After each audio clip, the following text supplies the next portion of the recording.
in your book, you met Ilmi스님. You confessed your life as you and your brother. Most of them is very smart in high school, very smart. You and your brother, but you overcome your stress, but your brother not overcome stress. Why is different with your brother and you? I have asked that question many times, and also therapists have asked that question.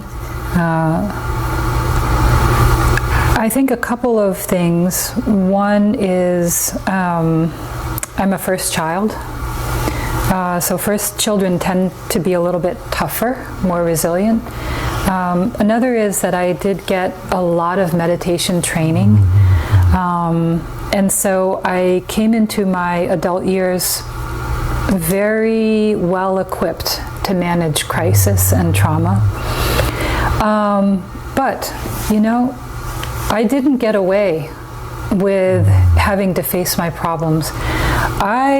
Throughout my 20s and my 30s, I was sailing, doing great, very successful, in my view anyway. And then, late 30s, I start to have some really serious health problems. Turns out this is very common, that people who suffer trauma in childhood, later, there's a delayed effect, later begin to have health issues or some kind of crisis. So then I had to face healing my trauma by my late 30s, early 40s. In a way, I went through the same thing that he did. He just went through it in his early 20s, and I went through it in my early 40s. I think I finished that book when I was 35, so I didn't know what was coming next. Now I'm 48. Yeah. Looks like healthy now. Yes, but it took a lot of work. Yeah. I mean, I really had to fight to be normal again. Your book, Sumi Meet Ilmi, was very touching. You shared in detail from childhood to marriage. It is also unusual that you grew up in a Buddhist Zen center since you were young. You grew up with unbearable hardships in practice centers and family life. Reading about your hardships and your journey was not only relative but also inspiring for meditation practitioners like me. The book also said that such a personal history created your meditation process. Can you share more about your personal history and how it affected you? Thank you for asking. Yeah, sometimes I make a joke, which is not really a joke, that my parents gave me the gift of meditation, Zen meditation, and Buddhist teachings in order to survive and overcome life's suffering. And then they gave me the gift of a lot of suffering to practice with. I got a 2-for-1 deal. Yeah. In the end, the meditation training and Buddhist teachings, as well as friendships from community, were able to help me heal from trauma. But I want to share something that I think happens to some people. What do you do when your own religion, which is supposed to help you, becomes itself weaponized or causes you harm? So this happens more often than we think, like a member of a church and the minister, you know, does some kind of inappropriate thing. This is an extremely painful experience. Yeah, so then the spiritual path that is supposed to heal you has become toxic. So this presents a big problem. How do you heal? So then I think for people like me, also for people who've been in churches, synagogues, temples, you know, monasteries, we have to go outside and we have to get therapy, we have to do yoga, maybe we need to do some innovative techniques like, this might be hard to translate, but neuro-linguistic reprogramming. So this works with brain plasticity. We might have to do somatic experiencing, like somatic healing. So we have to pursue other methods of healing. It probably can't happen just through Buddhism.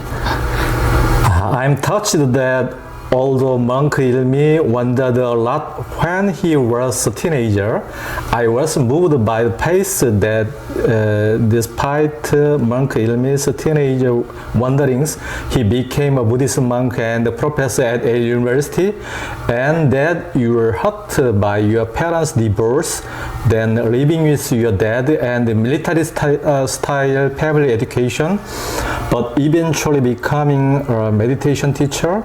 I also suffered a lot when I was young and wondered, so I can relate to you and Ilmi's life. You said in the book that you and your husband are not passing on the trauma to your children, even though your births have drawbacks stemming from your troubled childhood.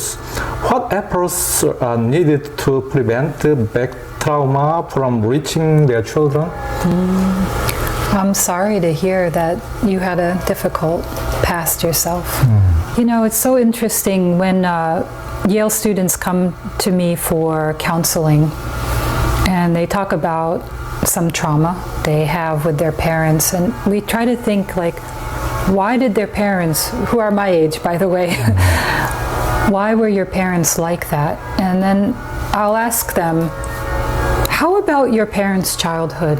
What was their childhood like? And they often say, yeah, my mom or dad don't talk about it much, but I know that they had a very difficult childhood. And I say that exactly. It passes from one generation to the next. Your grandparents were probably terrible grandparents, right? Then your parents learned how to parent from them. Then they parented you and passed on the trauma. So once we recognize, oh, my parents had their own past, then we start to have some compassion for our parents, right? So I think the way toward healing and stopping that intergenerational trauma, actually what we do is we spend a lot of time with our inner child or inner children. Maybe we have a 5-year-old child, 7-year-old child, 10-year-old child inside of us. And from our loving, compassionate, present-day self, we can engage in a repair work with these children inside of us, help them to feel more safe, more loved, more secure. Once those like inner psychological children begin to feel better, then we are less likely to do anything harmful to our children. So I saw a big improvement after doing therapy, especially with like the inner child. I know it sounds cheesy, but you know, doing work with the inner child, I was much more, I could see my own children for who they were independently of me, and I wasn't projecting all of my problems onto them. So their childhood experience, I think, is much better than my own. Your marriage is quite unique with a monk and a meditator coming together. Monk Ilmi was born and raised in Korea, and you are born and raised in America. You shared that, like any couple, you and your husband faced stress and arguments while raising your children. Nevertheless, what is the secret of maintaining a strong relationship without separation? Divorce, yeah. Well, I mean, I'm very lucky because, as you know, he's a truly wonderful person. Like I couldn't have imagined a better. You know, when we start the marriage, for many years, I think we try to fix the other person to make them so that they're the kind of person we think will make us happy. And then after 10, 15 years, we see, wow, none of my strategies are working. My husband hasn't changed at all. So, okay, I got to give up. There has to be a different approach. I think what I see now is that any quote-unquote problem, it's not about the other person at all, almost ever. It's really, whatever problem we have, it's something in us. Very important though to note that there are limitations. So if the person has an addiction problem, if they are violent, if there's serial infidelity, you know, any kind of major issue, we're not talking about that level. That kind of problem in a marriage that really needs professional intervention. So the kind of problem I'm talking about is much more like everyday getting along kind of issue, okay? So this actually happened just last week. 일미스님 and I are having, I don't know, probably lunch, right? And I say, you know, I've been thinking about something and da-da-da-da-da-da-da-da-da-da-da. I say what I'm thinking about, and he's nodding, he's listening, and he kind of pauses, and he looks, and he's like, huh, you know, I wonder about da-da-da-da-da-da-da-da-da-da-da. And I look at him, and I said, I literally just said that. Were you listening? So I got frustrated, and then the frustration started to snowball into anger. And I was like, oh my gosh, you know, this happens over and over again. I say something, he totally doesn't hear what I'm saying. And then he'll say something to me, which is just what I said. So I realized I'm getting more upset than is proportional to the moment. Also, this is ilmisinim's pattern. For how many years? 23 years that I've known him, he hasn't changed. He's not very good at listening to his wife. So I had to step away, you know, okay, what is this about? And really I could see that the painful feeling didn't have to do with him. He's just being himself. He's a very sweet man. There was something for me about not being heard, probably related to childhood, something related to maybe being like a female child and not being heard by the people around me, that was being triggered by this moment. And as soon as I saw, okay, this is my issue, it's not a ilmisinnim, you know, then I would like really calm down. And I think that's how we have a harmonious marriage, is we use these moments of friction to reflect and try to improve something or resolve something. As you said, you suffered many difficult things, trauma and health problem in your 40s. At that time, did your husband help you? Yeah. How to help you? Oh, well, he didn't pass judgment on me, and we had to put some financial resources into that, and you know, he would drive me places. We spent whatever money was needed. Other people I know who have had similar problems, one of the hardest things about it is when their spouse isn't supportive or doesn't understand what's going on. But ilmisin was very, very kind and patient with me. But you know, it's not one-sided. He has his own trauma, right? And he has his own healing journey. And I think his time is coming. He's going to have to face some of his issues. I think in many ways he has been quietly observing my process, and I think he's learned a lot, you know, by watching me work through some issues. Okay, he's picking up some points and learning for himself that I think have been helpful for him. Yeah, it's not just about me.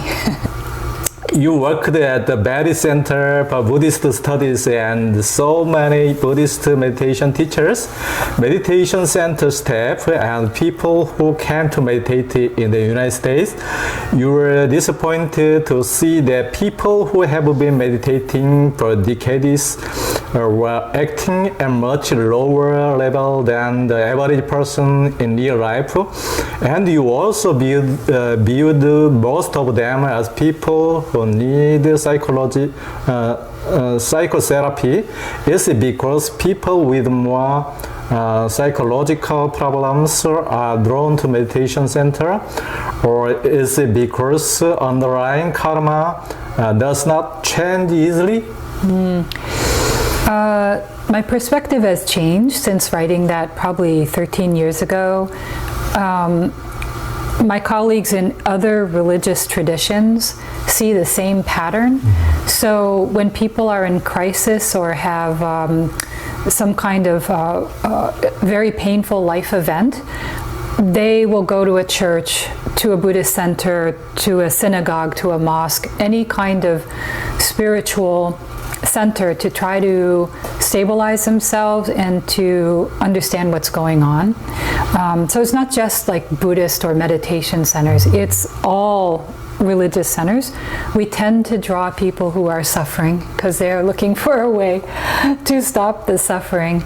So, and the other thing is I would say is that people, it is very hard for people to change. It takes a long time. I've lowered my standards a lot over the years. Like, let's just try to be a little better instead. I had higher expectations back then. Yeah. There are especially many Jews and Catholics in American Buddhism. Why do you think Jews and Catholics are more interested in practicing Buddhism? Yeah, so interestingly, in the Yale Buddhist group, very few are actually Buddhists, and I would say there are quite a few Muslim and Hindu students, as well as Jewish and Catholic. So observing that demographic change now makes me think that the high numbers of Catholics and Jews that Western Buddhism has seen is probably for historical reasons. So Buddhism was first adopted primarily by white people in the West who were relatively well educated. So I think that must have been more the Catholic and Jewish population. If we had had a large number of Hindu and Muslim Americans in the 1950s and 1960s, they probably would have picked up Buddhism as well. But it was just, you know, who was in the United States at that time who had access to new ideas. So I think it's just a matter of access. The next question is from 최선재, director to Platoacademy. I am a mother of 3 children. After reading Family Meditation by Sumi London, I was inspired to introduce meditation into our family routine. This led me to wonder about the origins and the inspiration behind the mindful families of the home. Yep, so when my kids were 2 and 3, I really wanted to plant seeds of the meditation practice and Buddhist teachings, but I didn't want to do it as their parent. I wanted them to learn it from a community of other adults and for that to be reinforced by friendships with other children in the same way that I had been introduced to Buddhism and meditation as well.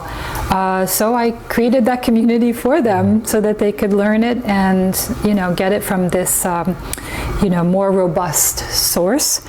I also felt it was very important to introduce this to children early because religion is like a language, and I wanted it to be their first language that they acquired in childhood rather than a second language that they get in adulthood. The Mind Lab, led by Professor Jo Sung-taek and supported by Platona카데미 Foundation, and the meditation season conducted by Yuna Broadcasting left a strong impression on your researchers. We are grateful for the insight provided in the book Yale University Meditation Class, published by 입구 magazine. The content was delivered in a soothing and easily understandable manner. Do you have any words of advice for those who find meditation challenging or think of it as an activity exclusive to certain individuals? Sure, yeah. So I think it's fine to learn meditation through apps and like online kind of programming, but meditation really becomes much, much more engaging and three-dimensional when we meditate with other people.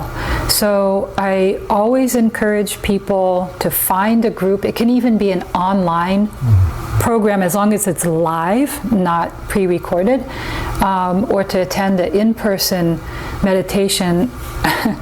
Many Yale students have said, well, I've been learning meditation with an app, but it's totally different. Now I'm coming to the room and I'm meditating with other people and there's a teacher there. So that's the first thing, is make sure you have some live or in-person meditation program, at least once a week. Second thing is, I'm just aware of the context of Korea and the long history of Korean Buddhism. So there are a lot of examples of meditation, but these are usually monastics. And they do 3-month retreat or meditate for 2 hours or some kind of like really long meditation. We are lay people with very busy lives, so it's more realistic to meditate like 10 to 20 minutes a day, 3 to 5 times a week. That will be very helpful. So don't have an image of trying to meditate like a Buddhist sanim. And the third thing, this is the most important really, when we sit quietly with ourselves, if we're at peace with ourselves, meditation is actually very easy. It even comes naturally. So if you're uncomfortable, if the meditation feels like just intolerable, it's not the meditation. It's not the practice of meditation itself. Meditation is just sitting and being present. Like, that should be very easy to do. So if we're having difficulty, it's because there's some conflict, or lack of inner peace. That's what we begin to pay attention to. So actually, when meditation is uncomfortable, that's where the real meditation begins. People think, oh, meditation is about feeling peaceful. No, if you're feeling peaceful, you don't need to meditate. So when meditation is hard, pay attention to that, and then you will really see your practice start to flourish. Last question. In 2024, I would like to offer a meditation program to the Platona카데미 students. If you have any message about the benefit of meditation for university college students, I'd greatly appreciate it. So a friend of mine is a marriage and counseling therapist. She's been doing counseling for 20 years. And we went for a walk together a couple years ago. And we were talking about the benefits of mindfulness. And she said, I wish that every child got mindfulness meditation training in school. And I said, why? Is it because if they had mindfulness training, they wouldn't make the kinds of decisions in their life that lead to problems that end up in your counseling program? Or is it because mindfulness training helps once they are doing therapy, it helps them to do the therapy better? Which is it? And she said, both. But mostly, if we have mindfulness training early in our adult life, we understand our mind much better. We understand our psychology much better. So we make much better choices, and our lives just go much, more harmoniously. So 2 summers ago, I had our daughter, Priya, go on a teen meditation retreat. I think it was a 5-day meditation retreat. She doesn't have any problems, right? She doesn't need to do the retreat. But I said, in the same way that we learn to drive a car as a teenager, we also have to learn to drive our mind and our heart. So you don't need this now, but you will need this skill later. So I really saw that her learning this as a teenager is kind of like a life insurance program, it's a survival insurance for her later in life. Thank you so much. Wisdom, Dharma talk. You're welcome. It was a pleasure. Yeah, Thank you. I really appreciate it. 감사합니다. 네, 감사합니다.